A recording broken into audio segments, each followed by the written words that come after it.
विश्व मंगल परिवार सेवा संस्थान द्वारा महाराजा अग्रसेन सेवा सदन कमलानगर में आयोजित त्रिदिवसीय श्री राधा माधव रसामृत कथा का समापन श्रद्धा भक्ति और आध्यात्मिक उल्लास के वातावरण में हुआ। कथा के तृतीय एवं अंतिम दिवस कथा व्यास पूज्य देवी महेश्वरी श्री जी श्रीधाम वृंदावन ने राधा रानी की बाल लीलाओं, राधा विवाह प्रसंग, श्री जी एवं ठाकुर जी के दिव्य मिलन तथा प्रेममयी भक्ति के महत्व का अत्यंत भावपूर्ण वर्णन किया। कथा व्यास ने राधा रानी की बाल लीलाओं का वर्णन करते हुए कहा कि बाल्यकाल से ही राधा रानी की प्रत्येक लीला भक्तों को निष्काम प्रेम, वात्सल्य, करुणा और समर्पण का संदेश देती है। उनकी लीलाओं का श्रवण मन को निर्मल बनाकर भक्त को प्रभु की भक्ति के मार्ग पर अग्रसर करता है। इसके पश्चात राधा विवाह प्रसंग का वर्णन करते हुए पूज्य श्री जी ने कहा कि राधा और कृष्ण का संबंध सांसारिक नहीं बल्कि दिव्य और अलौकिक प्रेम का प्रतीक है। विवाह प्रसंग के दौरान कथा पंडाल में मंगल गीतों और बधाइयों की गूंज सुनाई दी। श्रद्धालुओं ने पुष्प वर्षा कर राधा रानी के विवाह उत्सव का आनंद लिया।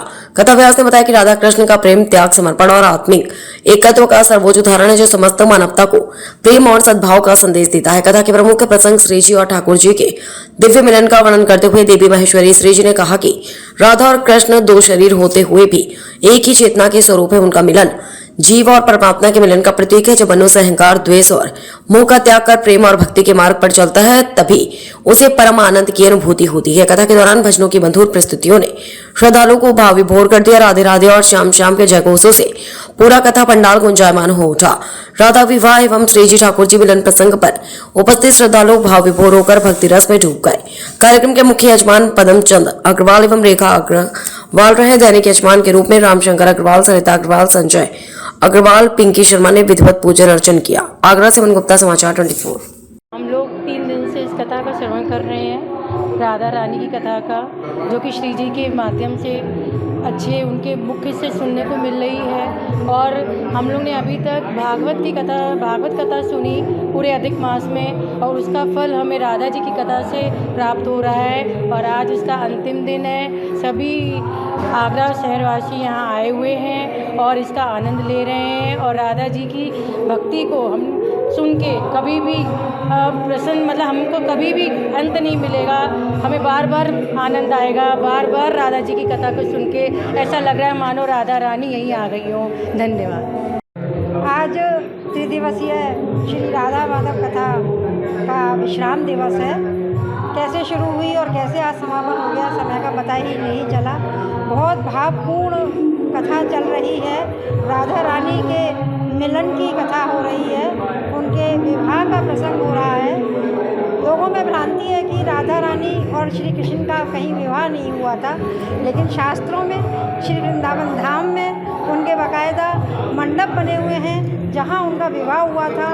वह स्थान आज भी विराजमान है, तो उसी का यहाँ आज वर्णन हो रहा है। आज कथा में बहुत ज़्यादा आनंद हो रहा है। सारा प्रांगण श्री महाराजा अग्रसेन सेवा सदन पूरी तरह से भाव विभोर है।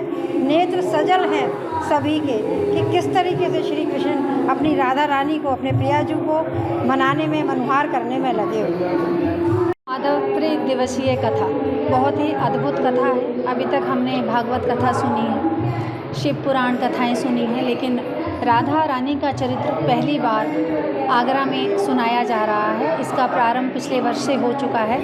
हम सभी बहनें, प्रतिभा जी मेरे साथ हैं। शुरुआत तो इन्हीं से करेंगे कि यही एक तरह से जन्मदाता हैं। इन्हीं की विनम्रता थी कि ये दीदी से इन्होंने कहा कि दीदी कथाएं हमने बहुत सुनी, लेकिन राधा रानी का चरित्र जानना चाहते हैं, क्योंकि राधा रानी की कथा हमें लिटिल बिट बताती, टूट टूट के बताती, कहाँ विवाह हुआ, कहाँ पैदा हुई, क्या क्या उनकी शक्तियाँ थीं, लेकिन पूरा जानना चाहते थे शुरू से लेकर और आखिर तक कि कैसे कैसे सारी चीज़ें हुई। अब सुन रहे हैं, बहुत आनंद आ रहा है। बहुत लोगों को राधा रानी का चरित्र पता चल रहा है, क्योंकि कृष्णा गोविंदा तो सर्वव्यापी है, सभी पूछते हैं उनको, लेकिन उनके पीछे कौन खड़ा है। तो राधा रानी की कथा और राधा रानी के चरित्र को जानने के लिए त्रिदिवसीय कथा का आयोजन हुआ है। और ईश्वर से प्रार्थना करती हूँ कि ये चलती रहे इसी तरह से निरंतर प्रतिवर्ष। आगे भी हमारा प्रयास है कि हम अपने पश्चिमपुरी सिकंदरा की तरफ भी इस कथा का आयोजन करेंगे। तो जो देखें मेरा इंटरव्यू वो बहनें तैयार रहें, अगली बार फिर से सूचना मिलेगी। और आइए, आपका स्वागत है। राधे राधे।